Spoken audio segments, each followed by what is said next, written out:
Gracias a todos los presentes que se hacen en esta sesión, la sesión llamada de Roma al Metaverso, cuánto realmente ha cambiado la esencia del derecho. Vamos a iniciar con unas palabras de apertura y de bienvenida por la doctora Emma Nogales de Santibáñez.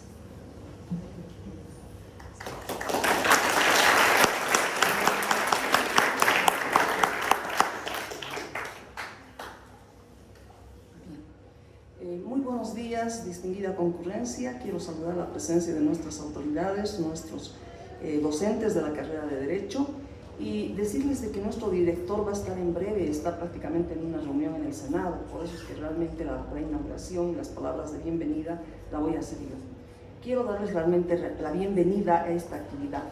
Vamos a hablar de cuánto ha evolucionado el derecho. En resumen, vamos a hacer, digamos, el planteamiento de dos temas fundamentales: los contratos y la protección a la privacidad. En realidad, en relación a los contratos, vamos a ver cómo estaban regulados en el derecho romano, cómo se encuentran regulados al presente y cuál va a ser el uso de la tecnología para poder aplicarla ya en el futuro y ver también un poquito el apoyo de la inteligencia artificial en la aplicación del derecho. Por eso nuestro título es De Roma al Metaverso. Esta actividad ha sido preparada por el doctor Fabián Espinosa, que ha estado muy dedicado en llevar adelante esta actividad, y por supuesto también he puesto mi colaboración, no solamente yo, sino también a través de los estudiantes de Derecho Romano. Es una actividad dinámica, vale decir, se caracteriza por ser un conversatorio dinámico. Y por eso es que van a estar prácticamente haciendo una demostración de algunos contratos los estudiantes de Derecho Romano. Queremos prácticamente darles la bienvenida y espero que realmente les guste esta actividad. Muchas gracias.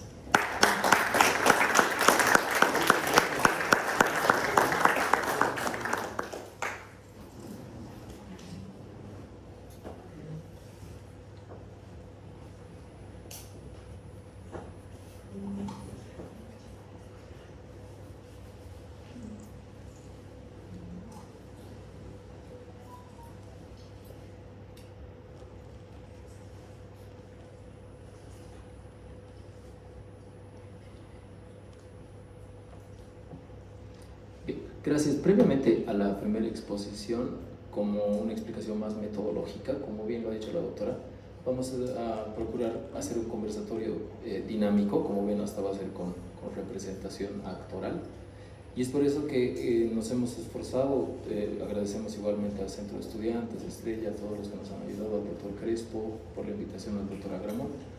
En realidad este evento es para provocarlos, ¿sí? O sea, para que piensen más, para que investiguen más sobre todo lo que vamos a intentar hacer, de lo que fue, de lo que es y de lo que va a ser, o de lo que en realidad ya el futuro cada vez es más presente. Y para inquietudes, intervenciones, preguntas, es parte de esta interacción. Y vamos a empezar entonces con el primer tópico, como bien se ha explicado, el tema de contratos, para luego que el doctor Crespo nos explique en la actualidad y yo les daré algún bosquejo y esbozo sobre un tema más futuro, presente, de la era digital, ¿no? Así es que el micrófono de todos soy yo, doctor. Aquí sí tiene. Gracias.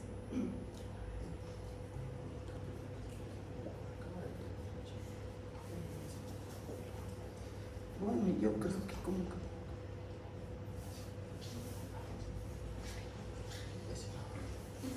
Ya, ahí está.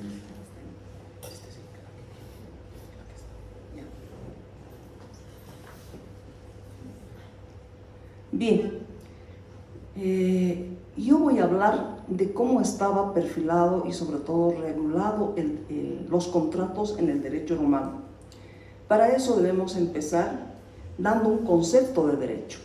Y diremos que de acuerdo a la ley de las 12 tablas y el derecho clásico que pertenece al periodo del Principado, el contrato era considerado como un acto lícito que, partiendo de un acuerdo de voluntades, crea vínculos obligacionales.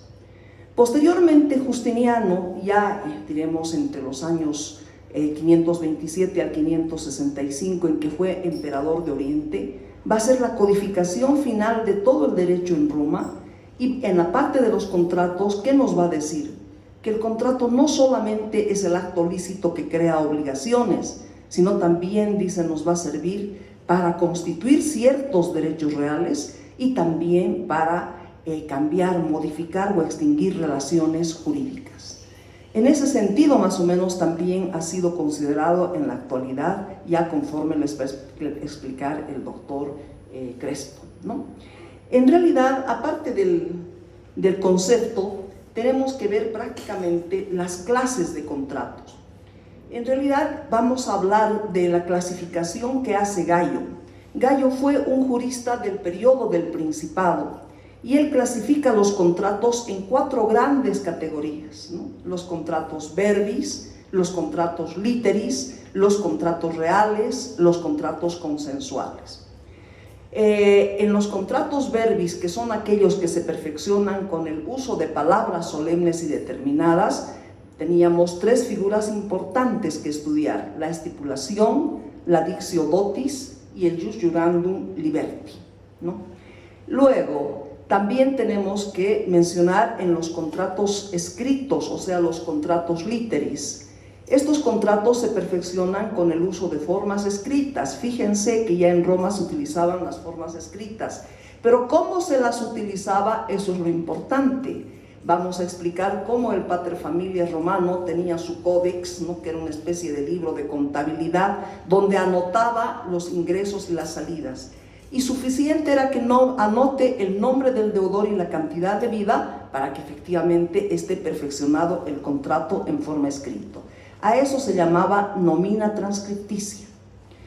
Luego tenemos también prácticamente los contratos reales, y los contratos reales se van a perfeccionar con el uso, o sobre todo más que con el consentimiento, con la entrega efectiva de la cosa.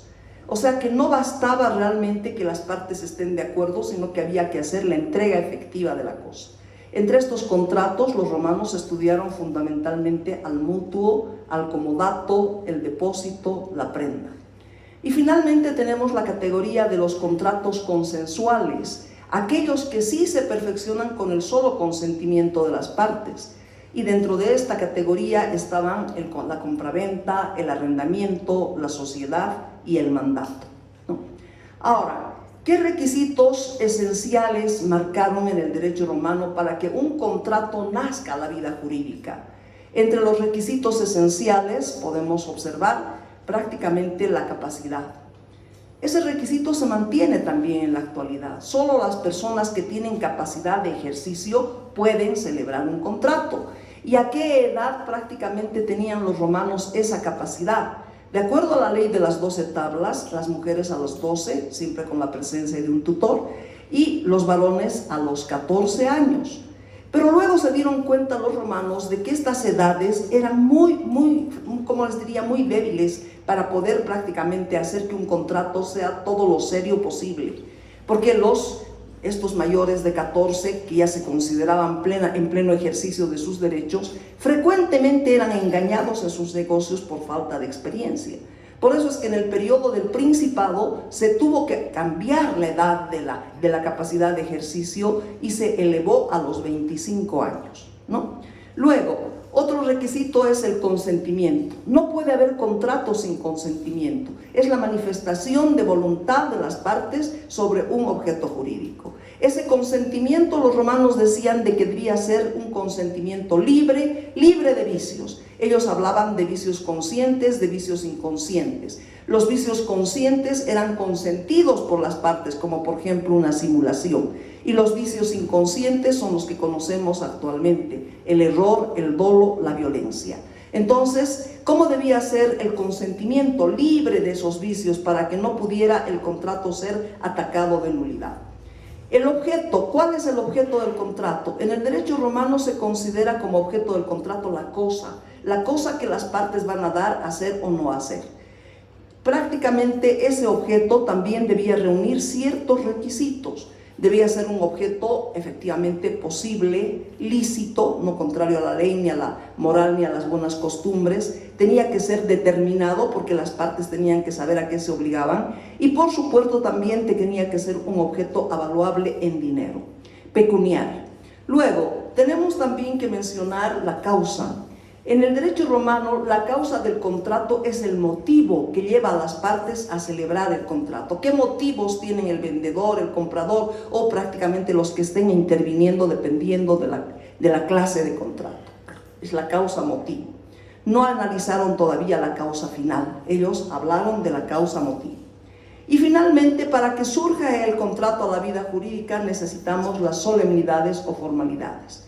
La mayor parte de los contratos eran solemnes, con excepción de los contratos consensuales, que son los únicos que se van a perfeccionar con el consentimiento, con el simple consentimiento de las partes. Ahora, aparte de ello, tenemos que ver también que los romanos ya reconocieron elementos accidentales también dentro de los contratos. Dentro de estos elementos accidentales están, por ejemplo, la condición y el término. ¿Qué es la condición? Es el acontecimiento futuro y cierto, e incierto, del que depende, dice, el nacimiento o la extinción de un derecho. Por ejemplo, podrían decir, ¿no? Te regalaré mi casa con la condición de que te cases con María. El acontecimiento futuro es el matrimonio. Es incierto porque puede o no puede darse. Pero, ¿de qué va a depender o qué va a depender prácticamente de ese acontecimiento futuro e incierto? La transferencia de la cosa. Te regalaré, por eso dice mi casa, ¿no?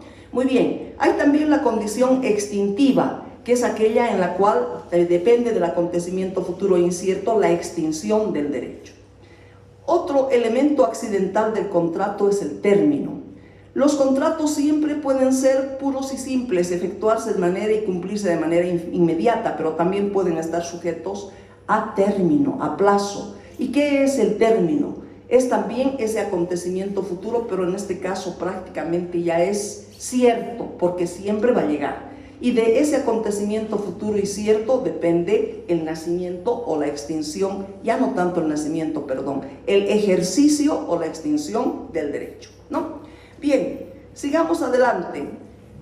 Los romanos no solamente hablaron de figuras contractuales conforme acabamos de ver, por ejemplo en los contratos verbis, la estipulación, la dixiodotis, el iujurandum, liberti, etc. En los contratos prácticamente literis tenemos el nomina transcripticia, el quirógrafa, el síngrafa. Entre los contratos reales, vuelvo a recalcar, están prácticamente el mutuo, el comodato, el depósito, la prenda. En los contratos consensuales, la compraventa, el arrendamiento, la sociedad, el mandato. No solamente tenían nombres los contratos, hubo también una serie de, diremos así, de acuerdos de voluntades que no tenían una denominación especial, y a eso lo llamaron los contratos innominados. Estos contratos innominados no tienen nombre, pero los romanos los agruparon en 4 categorías, que son, como ustedes pueden ver, el duo des, doy para que des, el duo facies, doy para que hagas, faciu des, hago para que des, faciu facies, hago para que hagas, etc. Ahora, ¿qué significa duo des? Doy para que des. Es lo que llamamos actualmente un contrato, diremos, de cambio, ¿no? Te doy, te transfiero la propiedad de algo, pero tú también me transfieres la propiedad igual de algo, ¿no? Doy para que des. El duo facies, doy para que hagas, te transfiero la propiedad de algo para que tú realices. Por ejemplo, te daré una suma de dinero para que hagas una construcción, por ejemplo. Faciu des, hago para que des, ¿no? Entonces yo realizo una actividad para que prácticamente me des algo. Y faciu facies, que sería hago para que hagas. Por ejemplo, pintaré un cuadro para que tú lo expongas en la próxima feria, ¿no? Ahora, ¿qué acciones se utilizaban para exigir el cumplimiento de estas obligaciones? Lo interesante es que, por ejemplo, para las 2 primeras figuras, o sea, del duo des y el duo facies, utilizaban la conditio causa data causa non secuta. Porque aquí ya una parte había cumplido y la otra no quería cumplir. Entonces, con estas acciones, con la conditio causa data causa non secuta, se obligaba a la devolución de la cosa que había sido ya entregada. Y para las 2 últimas, o sea, para el faciu des y faciu facies, se utilizaba la actio de dolo, o sea que cuando había incumplimiento de las obligaciones derivadas de esos contratos, indudablemente se obligaba al pago de los daños y perjuicios ocasionados. Pero ustedes se preguntarán y dirán, en ninguno de estos se está pretendiendo el cumplimiento del contrato. ¿Con qué acción podían los romanos exigir este cumplimiento? Y aquí entra otra acción, la de prescripsi verbis, ¿no? Entonces, como ustedes pueden ver, los romanos tienen regulados sus contratos, incluso con las acciones que van a utilizar en caso realmente de que no sea, diremos, cumplido por la parte que se ha comprometido. Ahora, tenemos otras convenciones sancionadas por el derecho pretoriano, entre ellas el Pacto de Constituto de Viti Propi, el Pacto de Constituto de Viti Alieni, que son más una especie de garantías para el cumplimiento de obligaciones.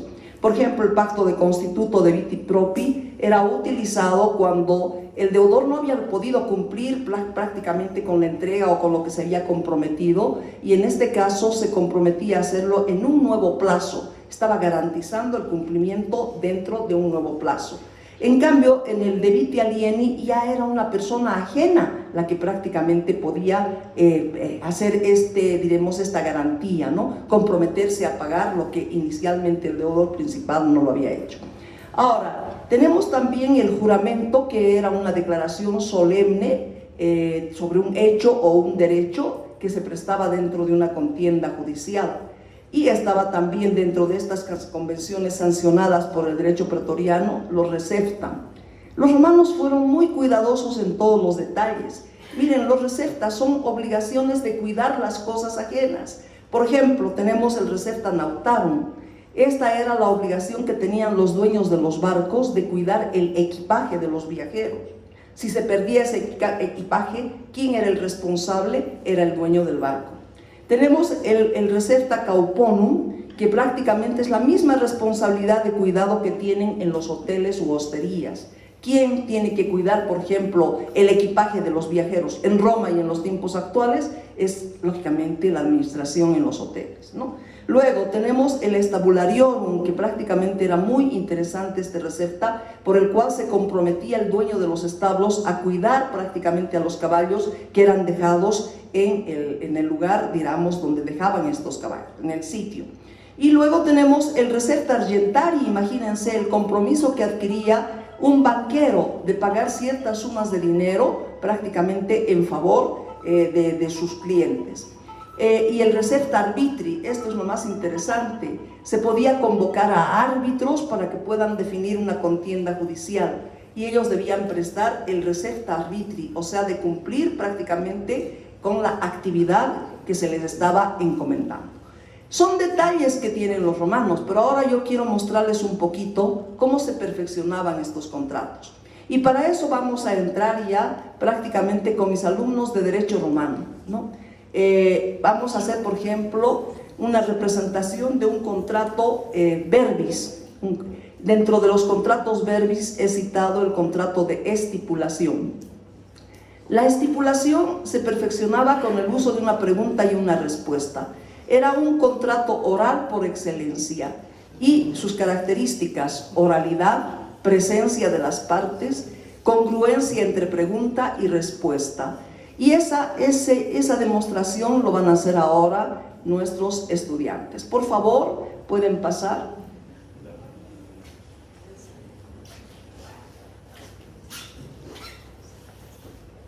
Buenos días, señoría. Como sabe, yo próximamente voy a casarme con su preciosa hija. Y también sabe, mejor que nadie, que me corresponde algo por derecho. Quiero mirar. Por supuesto, yo me encargaré de darte la dote, con el fin de que tú la administres para encargarte de los cargos matrimoniales. Con eso dicho, podemos dar comienzo a la ceremonia de estipulación. Me prometes la entrega de una casa, 200 yardas,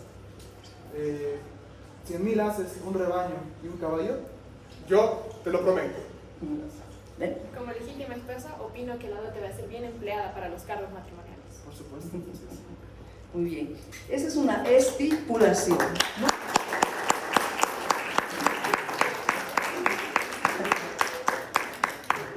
Tenemos ahora dentro de los contratos escritos o contratos literis el nomina transcripticia. ¿Qué significa nomina transcripticia? Transcripción del nombre.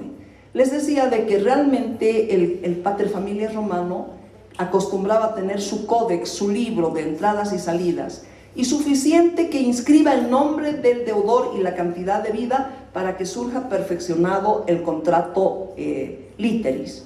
Vamos a pedir también a los estudiantes que hagan una nomina transcripticia. Natalie Guzmán, Héctor Arce, Harold Olmos.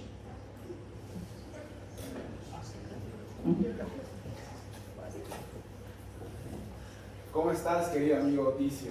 Te quería pedir un préstamo de 100.000 haces. Querido amigo Cesio, claro que sí, pero ¿cómo me garantizarás la devolución del préstamo? Lo garantizaría con 2 caballos árabes y mi lote de joyas, valorados en más de 200.000 haces. Claro que sí, querido amigo. Permíteme anotar en mi códex personal tu nombre y la cantidad de bienes. Gracias. Ahí tienen entonces cómo se hacía el contrato de manera transcripticia, ¿no? El contrato escrito. Tenemos también entre los contratos reales, les dije de que se perfeccionaba con la entrega de la cosa. Vamos a hacer en este caso una representación de un depósito. El depósito es un contrato en virtud del cual una persona llamada depositante entrega a otra persona llamada depositario una cosa para que se la cuide y se la devuelva al primer requerimiento. Habían clases, entre las clases de depósito, el depósito, por ejemplo, regular, el depósito voluntario, pero lo que vamos a representar es el depósito necesario o miserable, que se daba cuando había de repente algún acontecimiento terrible en Roma, de repente un incendio, un terremoto, y el depositante no había tenido oportunidad de elegir a su depositario y tenía que entregar realmente una cosa al primero que encuentre, rogándole que se lo cuide y se lo devuelva al primer requerimiento. Entonces vamos a también hacer esta representación y tendrán a este fin que participar Daniela Bustillos y Alexis Loma.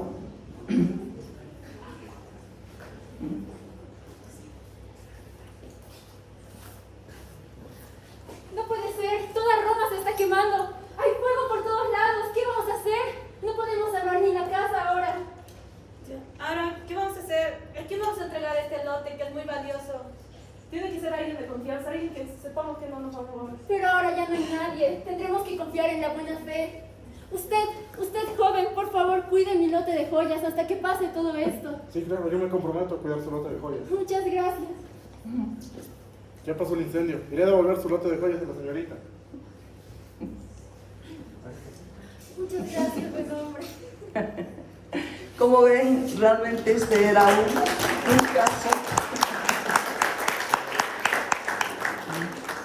un caso de depósito necesario, ¿no? Donde realmente la persona no tuvo facultad para elegir o no tuvo oportunidad de elegir a su depositario.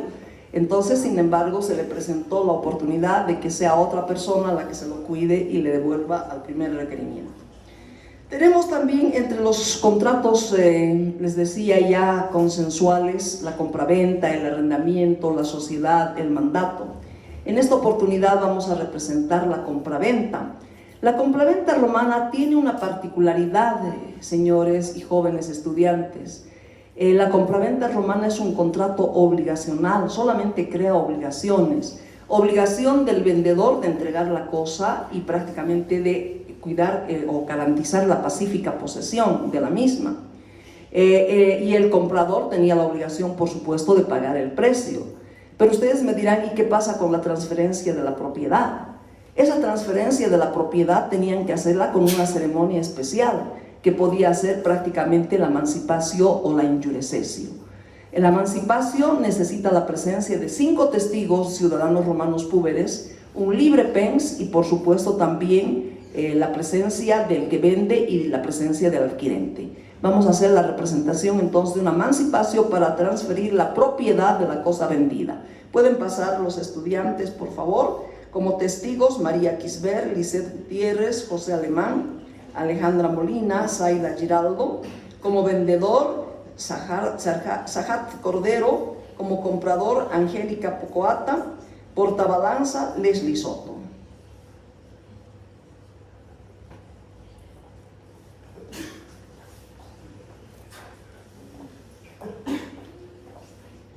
¿Cómo está? Me dijeron que usted está vendiendo lotes de terreno en Roma. Yo necesito comprar uno de esos. Ha usted escuchado bien, que le puedo vender uno a tan solo 10.000 haces. 10.000 haces. Me parece que es mucho. ¿Me puede hacer una rebaja? No, muy bien. 8.000 haces, ¿comprende? Acepto. 8.000 haces. pero para poder efectivizar nuestra venta tendremos que hacer la ceremonia de la emancipación. Sí, tiene usted toda la razón. En ese caso daré yo 2 testigos. ¿Le parece a usted completar el resto? Por supuesto, yo completaré con 3 testigos.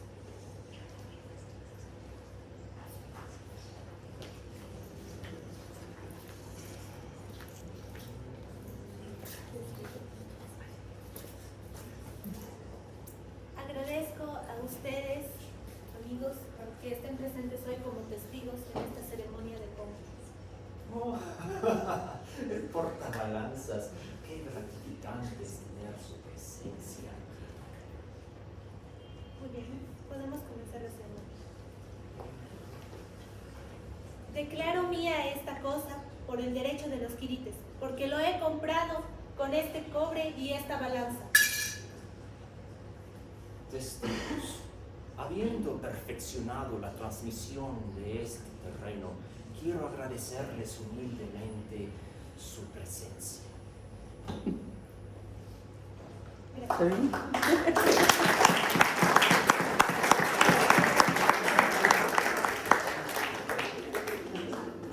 Bien, entonces, como ustedes ven, estamos empleando en la enseñanza del derecho romano esta modalidad, ¿no? Los chicos aprenden teoría, pero al mismo tiempo representan. Y yo creo que realmente eso es lo que más se les queda, ¿no? Bien, quiero agradecer entonces habernos escuchado, haber presenciado la actuación de mis estudiantes. Un aplauso para todos ellos.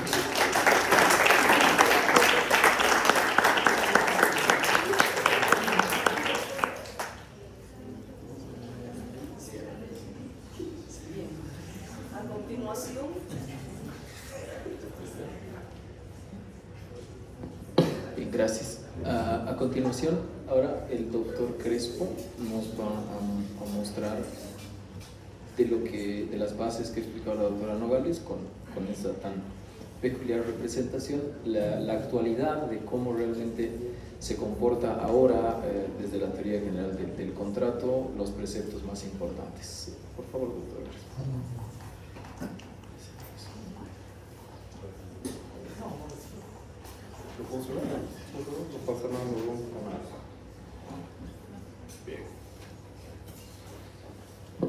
Bueno, muy buenos días a todos los presentes. Agradezco la invitación de la doctora Nogales, perdón, para presenciar esta parte de su trabajo, que es realmente motivador, y también agradezco la invitación y la organización de Ciberjusticia y FIABI que han hecho este evento posible. También agradezco la presencia de nuestros estudiantes, sobre todo los de Derecho Natural, que ahora deberíamos estar también preparándonos para un evento parecido. En los próximos minutos trataré de reflexionar sobre algunos elementos de la teoría contractual que considero dibujan el escenario de la actualidad. La noción de contrato, bueno, si bien como pueden ver tiene un recorrido histórico importante, en la Revolución Francesa, en la época del Iluminismo, da un giro. Ya no hablamos de estas diferentes clases que la doctora Nogales nos ha mostrado de contrato, sino hablamos de una especie de modelo único. El modelo único hace referencia a un contrato celebrado entre pares, simultáneo, instantáneo, y hace referencia específicamente a los contratos de cambio. Cuando hablamos de contratos de cambio, hacemos referencia a contratos de prestaciones recíprocas, ¿sí? Entonces, cuando estudiamos en la teoría contractual este modelo y tenemos únicamente este modelo en mente, podría funcionar en muchas circunstancias, pero en la actualidad comienzan estos principios a estar no sobre una base firme y comienzan a moldearse porque no encajan del todo en las situaciones actuales. Entonces, lo que propongo es ver que lo que ha pensado en la Revolución Francesa, en el Iluminismo, Domat, Potier, Grocio, estaba bien por un momento, pero ahora comienzan con el avance tecnológico y de la sociedad, comienzan a tener algunas falencias. Entonces, esta idea de consentimiento, este común sentir, ha dejado de tener gran actualidad en varias situaciones. Por ejemplo, cuando hablamos de contenido predispuesto, que es el primer fenómeno que vemos en la teoría contractual, que comienza a hacer una disonancia en este modelo único. El contenido predispuesto hace a una técnica contractual de redacción de contratos, donde tienes las cláusulas predeterminadas y a partir de lo que van negociando las partes vas desarrollando tu contrato. Si bien esto no tiene gran efecto jurídico, es la primera fractura, si quieren, del modelo único. Con este sistema de contenido predispuesto, se vio que el avance en la celebración de contratos era mucho más efectivo. Y esto dio lugar a un segundo punto que se llaman los contratos de adhesión, que como ustedes bien saben, son modelos o formatos de contrato predispuestos, pero completamente, donde esta capacidad que decía la doctora de la negociación igual entre pares ya se ve disminuida. Ahora, el aceptante solo tiene la opción de tomar o dejar el contrato. Ya no hay esta charla entre las partes. ¿Cuál es el problema de este tómalo o déjelo, como dice el derecho anglosajón? Es que comenzamos a ver que ya no son iguales y comienzan a surgir algunas reglas jurídicas para devolver el equilibrio. Por ejemplo, en nuestro Código Civil vemos que hay sistemas para interpretar estos contratos. Podemos ver que podrían haber controles de cláusulas abusivas, etc. Esto nos lleva a una tercera evolución en materia contractual que hace a toda una nueva rama del derecho relativamente nueva, que es el derecho del consumidor. Entonces, en una situación que era netamente contractual, por las diferencias en información, por la agilidad de los negocios, etcétera, tenemos que mantener estos principios protectores que nos da el derecho de los contratos. Entonces tenemos al derecho del consumidor que, si bien el hecho generador, el hecho fundacional de que antes era solamente el consentimiento, ahora para tener el derecho protectorio es necesario tener varios mecanismos aparte para proteger a las partes celebrantes. No estamos hablando de partes negociando en paridad. Tenemos a una persona que maneja muchísima información y la otra que no tiene posibilidades de acceso a esta información, tiene de todas formas un blindaje jurídico para que se respeten sus derechos. Es más o menos, para dar un ejemplo, qué es lo que nos pasaría si nosotros queremos tomar un avión. En el modelo clásico, en el modelo único, tendríamos que actuar como un buen hombre de negocios, ¿cierto? Entonces tendríamos que saber algunos detalles antes de la celebración del contrato. Y sabemos que eso no se va a dar. No vas a ir y negociar y preguntar cuándo se ha hecho el último mantenimiento, o qué van a servir, o quién es el piloto. Toda esa información que primero no te la van a dar, y si le pides van a pensar que estás loco, y no te la dan. Tienes en el derecho un sistema de protección para que todo se mantenga en equilibrio. Bien, cuando pensamos en la actualidad en los principios UNIDROIT, por ejemplo, también encajan en este modelo único, pero con algunos ajustes en nuevas figuras contractuales. El intercambio no negociado. Un intercambio no negociado elimina del modelo general la negociación, evidentemente, no hay declaraciones y el ejemplo es como cuando alguien va al supermercado. Vas al supermercado, agarras un producto, pagas y te vas. No han habido negociación, no ha habido ni siquiera alguna manifestación expresa, pero han habido algunos signos que te hacen perfeccionar este fenómeno. Los contratos electrónicos, que estoy seguro que la tercera parte vamos a hablar un poquito de esto, donde estas manifestaciones de voluntad no son de la forma clásica, donde firmamos o expresamos nuestra voluntad de forma a viva voz, si queremos, sino que es más bien a través de un sistema binario. El problema en estos contratos no es la forma de expresar esta voluntad, sino más bien el espacio y el tiempo. ¿En qué lugar se perfecciona el contrato? ¿Cuándo se perfecciona el contrato? Son preguntas que salen de los principios generales y sobre todo del modelo único a tomar en cuenta. El consentimiento, hay contratos que hacen referencia a que el consentimiento, que en el modelo único era la parte fundamental, era el primer punto, se da una vez ejecutado el contrato. Por ejemplo, cuando nosotros compramos un juego y nos llega una caja a nuestra casa y al momento de abrir este juego, este dispositivo, la apertura hace a nuestra manifestación de voluntad. Ya se ha ejecutado el contrato, ya ha llegado a tu casa, ya lo tienes en la mano. Y la voluntad se la expresa después. Entonces, ¿por qué les muestro todo esto? No solamente haciendo un recorrido de la evolución histórica.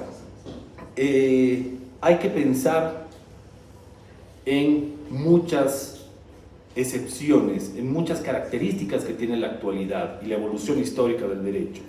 Entonces, si bien tenemos un modelo que, como lo he llamado, es el modelo único, o era pensado el modelo único, en realidad es el modelo general.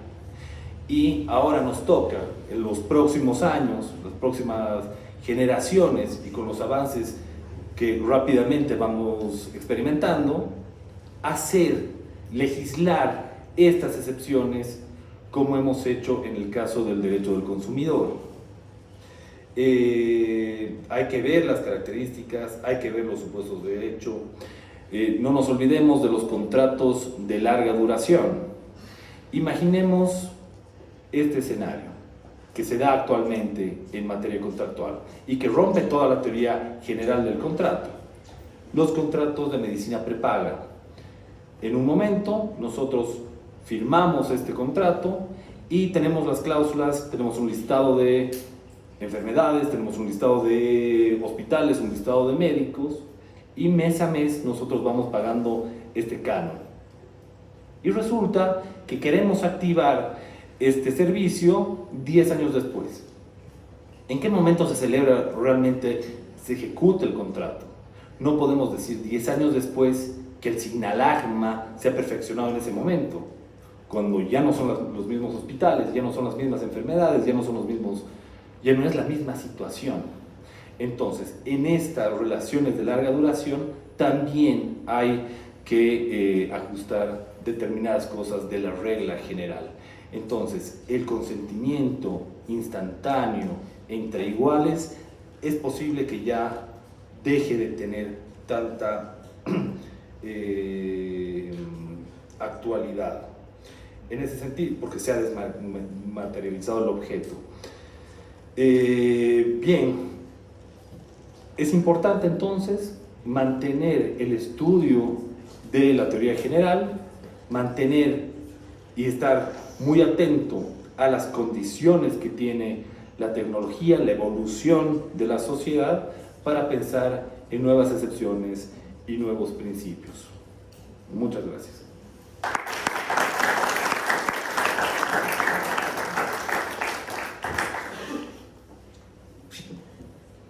Gracias, doctor Crespo. Como han visto, hay ciertas cosas que se mantienen hay una progresión con algunas cosas nuevas y otras que también dan lugar a algo posterior, ¿no? que se va a ver en un esbozo con el esfuerzo que el doctor Crespo ha hecho para sintetizar tanta materia. Y ahora, en esta dinámica de ser inclusivos en las ponencias, también vamos a dar un espacio a uno de los estudiantes invitados por la doctora Nogales, que es el José Luis Ustaris, que nos va a dar un esbozo también sobre los contratos en materia de derecho internacional. ¿Sí?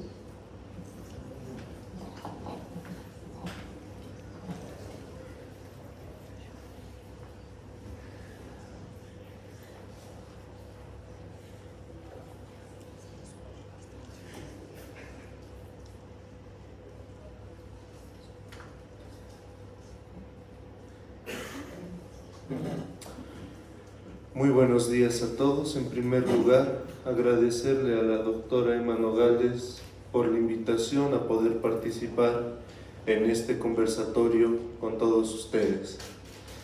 Al igual que lo que vimos hace un momento, que los contratos civiles y comerciales que cobran vida dentro de un determinado estado, como lo mencionó el doctor Crespo, es importante tomar en cuenta todos aquellos contratos que por diversos motivos, como ser las distintas nacionalidades entre las partes, la ejecución de la obligación o la jurisdicción o el derecho aplicable, llegan a considerarse como contratos internacionales.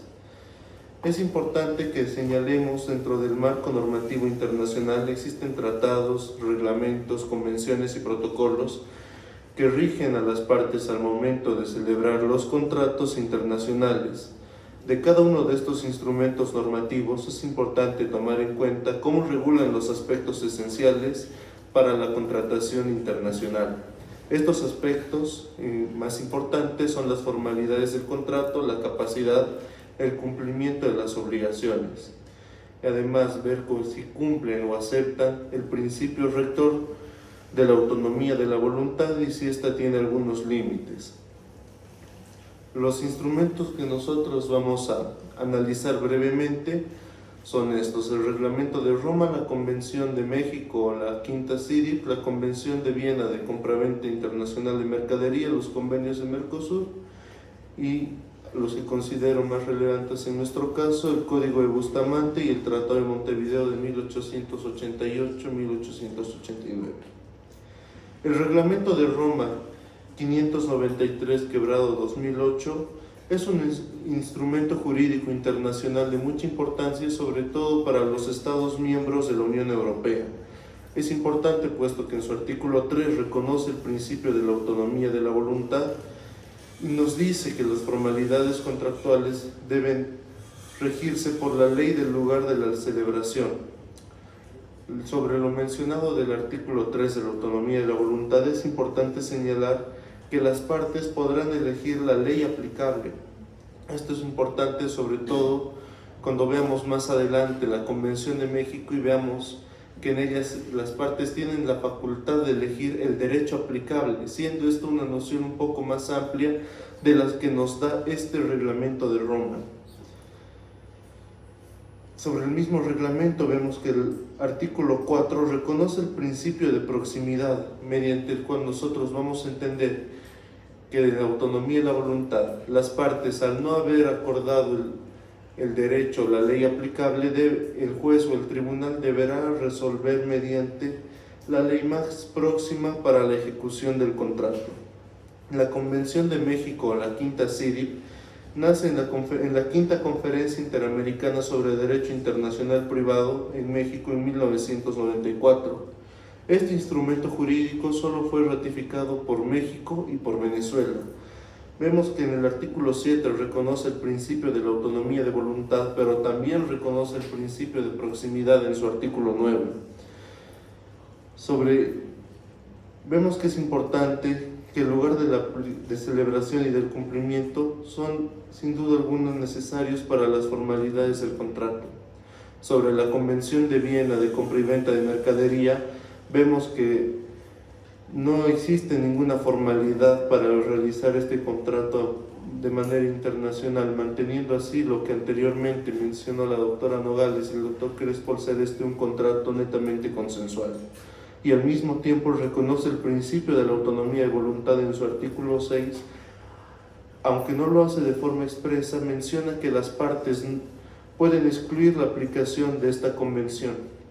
Sobre los distintos convenios del Mercosur nos encontramos con el Protocolo de Buenos Aires, que reconoce el principio de la autonomía de la voluntad, y el Acuerdo sobre Arbitraje Comercial Internacional, que en sus artículos 3 y 5 reconocen este principio, pero no de una forma expresa, sino mediante estos nos dice que las partes tienen la facultad de elegir libremente la legislación aplicable dentro de un proceso arbitral. En líneas generales, como vemos, estos convenios del Mercosur reconocen el principio de la autonomía de la voluntad en cuanto a la jurisdicción. Ahora, haciendo un énfasis en lo que considero más importante, el Código de Bustamante, que fue ratificado por nuestro país en 1928 en La Habana, Cuba, vemos que es importante ver que Bolivia ratificó este convenio con dos excepciones, que son que no sean contrarias al orden público y que no contradiga tratados previos, puesto que nosotros antes ya ratificamos el Tratado de Montevideo de 1888 y de 1889. Vemos acá que en el artículo 166 y en relación también con el 318 sobre jurisdicción reconocemos el principio de la autonomía de voluntad, pero este instrumento internacional no reconoce el principio de proximidad como las convenciones mencionadas, sino vemos que la capacidad ha de ser regulada por el artículo 176, en cual la ley personal de cada contratante, que es nacionalidad y domicilio, han de imponer las reglas que determinen la capacidad o la incapacidad para prestar el consentimiento al momento de una contratación. Y dentro de esta línea de contratos internacionales, las formalidades extrínsecas de todos los contratos que bien las mencionó anteriormente los autores, vemos que hay una dualidad, pues ha de tomarse en cuenta la ley del lugar del contrato y la ley de la ejecución. Quisiera hacer finalmente un breve énfasis en el Tratado de Montevideo de 1888, puesto que mientras se trataban todos estos tratados de derecho, Bolivia tuvo un papel relevante, siendo que el doctor Vaca Guzmán presentó el anteproyecto de Tratado de Derecho Penal Internacional, poniendo el nombre de un jurista boliviano en la esfera del derecho internacional. Pero retomando al Tratado de Derecho Civil Internacional, que fue ratificado por Argentina, Uruguay, Paraguay, Bolivia y finalmente por Colombia, vemos que no se reconoce el principio de la autonomía de la voluntad, pero sí la ley de ejecución y de cumplimiento, siguiendo así la línea tratadista de Savigny.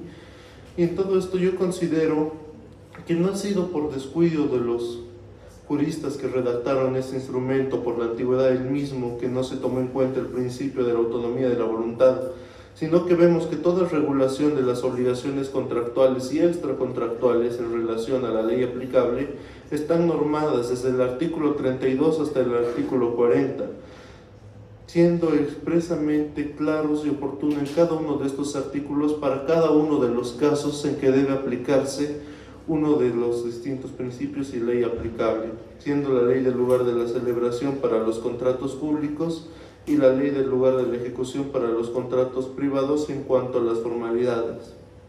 Para concluir, vemos que casi todos los instrumentos jurídicos toman en cuenta el principio de la autonomía de la voluntad en relaciones internacionales, siendo lo más importante que es la protección que se da internacionalmente a todos los actos jurídicos celebrados entre partes con fin de brindar la seguridad jurídica internacional dentro del ámbito de la contratación.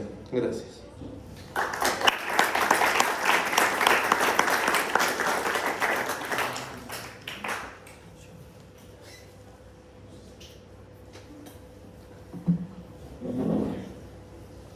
Bueno, gracias a José Luis, que de hecho creo que nos ha puesto en los cimientos suficientes y necesarios como para que ahora yo intente sintetizar y ser concreto sobre ingresar, haciendo alusión al título, a esto del metaverso, o en todo caso a la era digital y su impacto del régimen jurídico, en el que nos ha sido muy difícil elegir las temáticas correspondientes en realidad, porque como ustedes saben hay muchos tópicos a los que se puede hacer alusión, ¿no? Y precisamente por ello es que hemos escogido contratos, que es este primer segmento en el que yo sé que ya está la atención ahí un poco queriendo divagar, y yo me voy a controlar yo mismo en el cronómetro no más de 10 minutos, en el que voy a hablar de 3 cosas, ¿sí? En un primer segmento de la ya conocida y estudiada por ustedes, aunque yo sé que tengo estudiantes de ingeniería también, porque en mi materia de Derecho Informático tenemos estudiantes de ingenierías, y ese es el reto interesante, pero de los que más o menos ya conocen la teoría general del contrato, a esbozar la teoría general del contrato electrónico, ¿sí? En un primer segmento, 3 minutos. En una segunda parte, los denominados smart contracts, o en una traducción de los contratos inteligentes, otros 3 minutos. Y cerramos, como no podría ser de otra manera, con la implicancia de lo que se llama gestión contractual en relación a la inteligencia artificial aplicada al régimen contractual en el ámbito del derecho, ¿no? Entonces, hemos procurado, así la doctora Nogales, el doctor Crespo y José Luis también, encontrar la estructura y el esbozo en estos 4 elementos básicos que hemos visto que tanto en la era romana tenía una estructura muy bien categorizada. Como el doctor Crespo nos ha dicho, esto se ha ido unificando, pero a la vez con nuevos principios progresivos, y José Luis incluso también hablaba de una suerte de principios extraterritoriales, de proximidad, etc. Entonces aquí hay un cambio de paradigma, porque lo que queremos ver en este primer segmento es que nos estamos enfrentando ante una nueva manera de contratar sin presencialidad, sin entrega, sin tanta formalidad como se veía antes, pero tampoco omitiendo lo que dice la norma, ¿no? Entonces, como les adelantaba, para tener una unificación, estamos ante la teoría general del contrato electrónico, que es aquel que la característica principal es que se celebra sin la presencia física y simultánea, ¿sí? Con estos 2 factores importantes: distancia y utilización de tecnologías de información y comunicación. Esto es lo esencial. Y para esto lo que tenemos que entender es, para que se lleve adelante este tipo de perfeccionamiento, siguiendo con el hilo de la exposición, nos valemos de 2 conceptos que están en nuestra ley de telecomunicaciones, como ustedes ven en la 164. Un documento digital y un certificado digital, que es más género especie. ¿Por qué? Porque en términos más banales, una firma digital con la que se perfecciona el contrato y suplanta de alguna manera la firma manuscrita que ustedes conocen, solo puede vivir en un documento digital. Y una de sus categorías es un certificado a través de la firma digital, que también tiene toda una estructura, pero les he prometido a la atención que quiero que le den a esto tiempos sintetizados. Pero esto tiene un anexo necesario con el universo de la ciberseguridad, que yace en la seguridad de la información, en la que no podemos dejar de hablar del triángulo perfecto de los principios de disponibilidad, confidencialidad e integridad de un documento digital siempre. Nunca, y esto siempre me lo he guardado para no dejar de decirlo en este tipo de conversatorios, nunca piense, y eso también lo digo siempre en las clases, que la firma que ustedes hacen manuscrita y la escanean o la mandan por WhatsApp es una firma digital. Eso es un pecado para el derecho informático. Eso no puede pasar, ¿sí? Eso escuchaba de algún doctrinario que decía que ese es el 11º pecado del derecho informático. Entonces estos son los 3 principios que se tienen que cumplir, ¿sí? Siguiendo con esto, el consentimiento, así como pasa los que han cursado derecho penal o los que conocen el latinazgo del iter criminis, que es el camino del crimen, lo ideas, lo preparas, etc. Ahora en el consentimiento, para que se perfeccione, como nos ha explicado el doctor Crespo, la doctora Nogales, hay una complejidad porque no se sabe por las 2 características que hemos visto. Entonces el consentimiento pasa a tener un denominado por la doctrina iter del consentimiento. Hay una fase precontractual en la que se perfecciona tal vez en la transmisión de las claves, dependiendo del tipo de criptografía que se utilice o del tipo de seguridad, dentro del triángulo de estos 3 principios básicos de ciberseguridad, ¿sí? Intentando hacer alusión efectivamente a que impacta no solo en la forma, sino en el fondo y más que todo en el formato. Y nuestra ley de telecomunicaciones ya lo contempla de esta manera, como ustedes ven en el artículo 86 de la propia ley, establece que también a partir de este documento digital que les decía que es inevitable hablar de este documento para hablar de una firma digital y un perfeccionamiento de un contrato electrónico. También hay excepciones en las que la norma todavía tiene no rasgos de obsolescencia, sino más bien de una estructura más convencional y tradicional, en las que nos establece que no todos los contratos se pueden perfeccionar vía electrónica a través de este consentimiento virtual y de esta firma digital que hemos visto, ¿no? Y vemos cómo cambia el estigma de decir, ¿qué entienden ustedes cuando hablamos de documento? Casi a todos se nos viene a la cabeza el papel, ¿no? La hoja. Sin embargo, si ustedes ven, cambian el chip con la definición que acabamos de ver de nuestra propia ley de telecomunicaciones, vemos que en el Código Civil, he hecho una muy rápida compilación de los artículos en los que hace mención a un documento público, documento privado, pero uno dice, estos pueden ser digitales, son excluyentes, y es acá donde surge el posible colisión del paradigma de decir, puede sostenerse, puede no sostenerse, y es digno de ser estudiado, pero aquí estamos haciendo alusiones.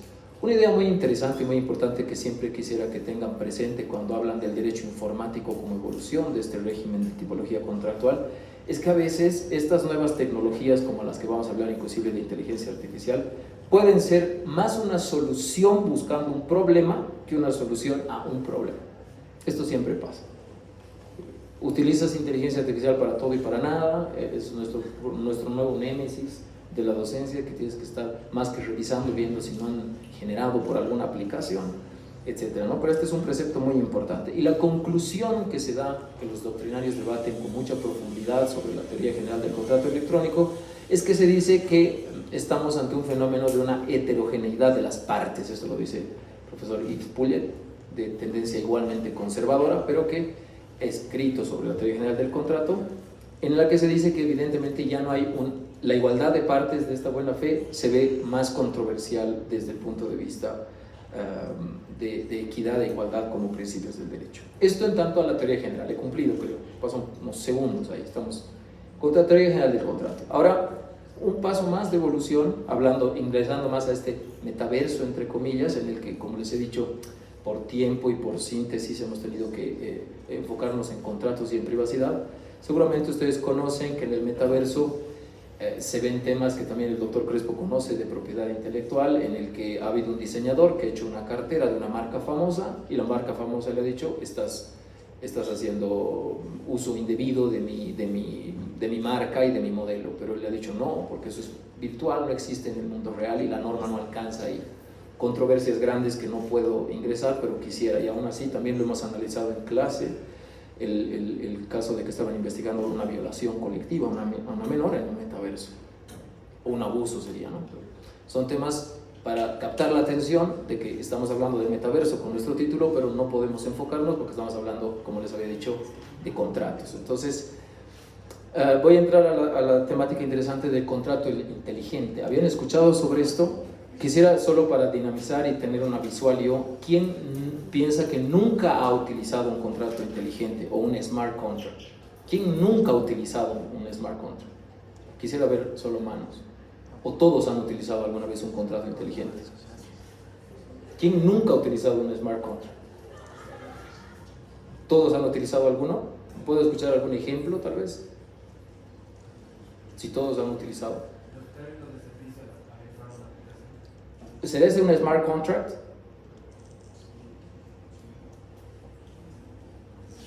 A ver, ¿sí? Tal vez el contrato que aparece en la aplicación YAPE o ha sido determinada en la aplicación al momento de registrar. No. ¿Ven? Aquí hay una mala concepción de lo que tenemos que entender por contrato inteligente. Yo diría que prácticamente todos hemos utilizado de la manera más rústica. ¿Sabes cuál es la historia etimológica del contrato inteligente? Ustedes allá en el ascensor del bloque D tienen esta maquinita en la que ponen su monedita, código y lo que se les antoja, o lo que hay a veces.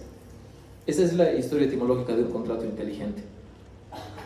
Porque tú le das una contraprestación, que en este caso es un monto de dinero, le das una instrucción que se vuelve código lenguaje máquina, que es el código 4K, y cae lo que tiene que caer. ¿Cuál es el margen de error? prácticamente cero. O alguna vez les ha pasado que han puesto la Coca-Cola y les ha bajado papa frita. Puede ser, ahí estoy viendo que sí. Entonces puede haber un margen del 99%. Entonces, para tener una unificación del concepto, vamos a entender como un código informático que contiene instrucciones para ejecutar pactos entre usuarios, que tiene la característica de una autoejecución.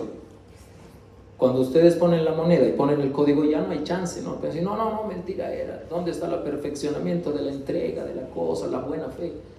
Pones el código y es lo que es. ¿Sí? Por eso, para que tengamos una unificación de lo que tenemos que entender. Para que tengan una visual, ¿sí? Sería casi lo mismo que, digamos, dentro de una aplicación, pago, digamos, ciertos servicios de una aplicación, que se por X o Y razón y me tienen que, digamos, dar un servicio X. Totalmente. En uno de los ejemplos donde más ha incursionado esto es en el tema del Airbnb, cuando ponen ustedes el código del cuarto en el que hacen, mientras no paguen y no reciba la cuenta, no se autoejecuta y no se libera el código de la contraseña que les tiene que llegar. Hay un montón de ejemplos, pero quiero respetar mi tiempo, ¿sí?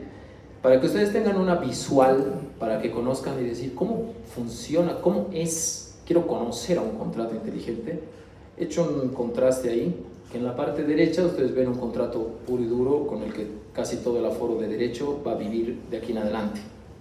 Pero en la parte izquierda tienen visualmente cómo es en código, en script. Sé que tengo estudiantes de mi materia de ingeniería que pueden conocer mejor códigos, que en rojo los he especificado cada parte, ¿sí? Es puro código, el principio de autoejecutabilidad siempre, pero más o menos para que tengan una visual de cómo es un contrato inteligente en lo visual, ¿no? Igualmente acá bueno, entonces en las características englobamos que intentando darle una tipología, podríamos decir de manera preliminar que un contrato inteligente es un documento digital atípico, forzoso e innominado en cuanto a las categorizaciones del ordenamiento de la norma civil tradicional, vamos a decirlo así, ¿no? Y otro ejemplo interesante es que vean ustedes, este es un contrato de arrendamiento, justo como intervenían allá.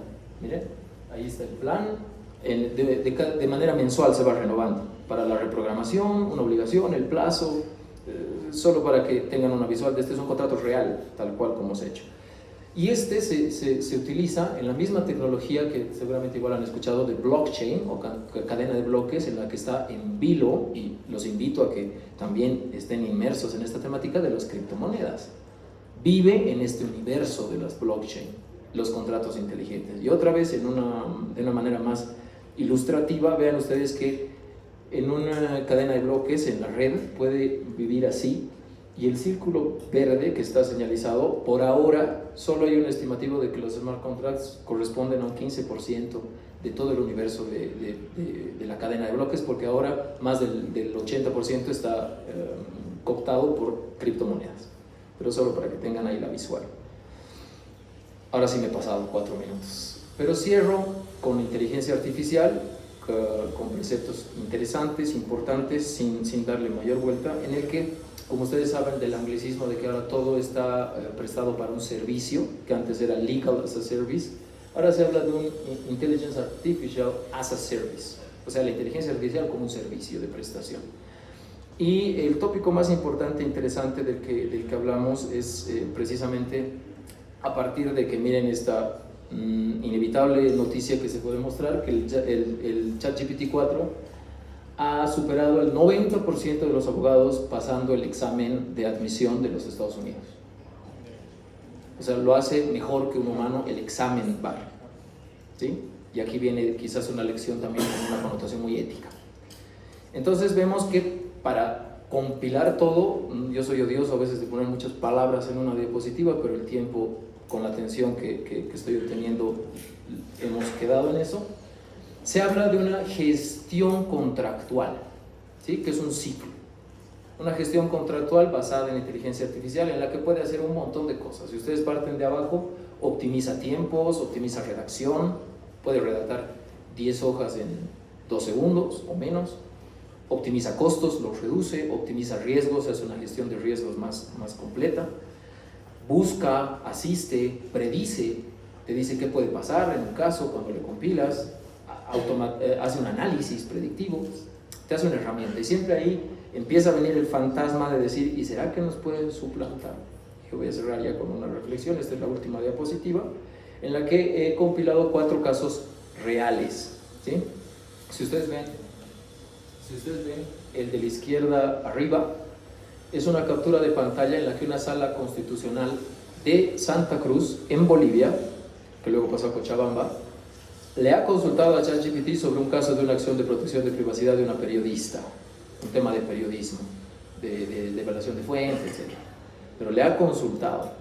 En Estados Unidos han condenado a abogados por utilizar ChatGPT. Aquí solo les ha llamado la atención y hace una noticia. En Bolivia. En la parte derecha de arriba ustedes ven un juicio que se está llevando adelante en la Corte Suprema de Colombia en el metaverso, literalmente. Esos muñequitos representan una persona, es metaverso puro y duro. Colombia es uno de los primeros países sudamericanos que implementó esto con Argentina. De hecho, Argentina, que tiene el IA-Lab, del que soy parte, dentro del colaborador de Bolivia, en el Instituto de Inteligencia Artificial de la Universidad de Buenos Aires, ha implementado Prometea en más de una decena de tribunales departamentales de Buenos Aires, que es un sistema de gestión con todas estas bondades que hemos visto en Argentina. Y por último, ya pasamos casi a la singularidad digital, como le llamamos, con un juez chino. En China ya hay jueces chinos. No ven casos grandes, en este caso solo ven infracciones automovilísticas, etcétera, faltas, pero es una jueza robot, con todas sus letras. Igualmente tiene Estonia, etcétera, pero he querido graficar sobre estos 4 ejemplos grandes para quedarme con que quizás si me apuran para responder a nos van a suplantar o ya no va a haber abogados humanos, yo tengo como les decía al principio, la destreza de que en mi clase tengo estudiantes de Derecho y de Ingeniería. Y dentro de la teoría general del contrato, volviendo a todo lo que han hablado ustedes, está uno de los mayores representantes que de hecho la doctora Nogales me dijo que lo quería invitar, es al doctor Cauna, ¿verdad? Que por razones alternas no ha podido estar presente. ¿Por qué lo menciono? Y aquí viene mi respuesta. Yo he tenido la casualidad, y quizás me va a mirar chueco, de que he sido docente de su alumna, de Melanie, ¿sí? Y ella está estudiando ingeniería. Entonces, para mí, ahí está la respuesta. Es decir, nunca la inteligencia artificial nos va a suplantar, sino que el abogado tiene que tener otras habilidades y quizás mirar más, además de la ley, la ingeniería, o la codificación o la informática. Así como está haciendo el propio nieto del profesor Carmen, está en ingeniería. Y ha superado Derecho Informático y ahora entiendo que conoce más de eso y entonces hay que juntar los dos mundos. Esa sería mi reflexión final. Y para ver más investigaciones de este tipo, junto a todo el emprendimiento que yo llevo adelante con la Federación Iberoamericana de Derecho Informático, con el doctor Agramón, pueden registrar en ese QR más investigaciones de incidencia que se hacen sobre el derecho informático en Bolivia. Gracias, este es un primer segmento para que tengamos un respiro y luego entremos a privacidad. Gracias.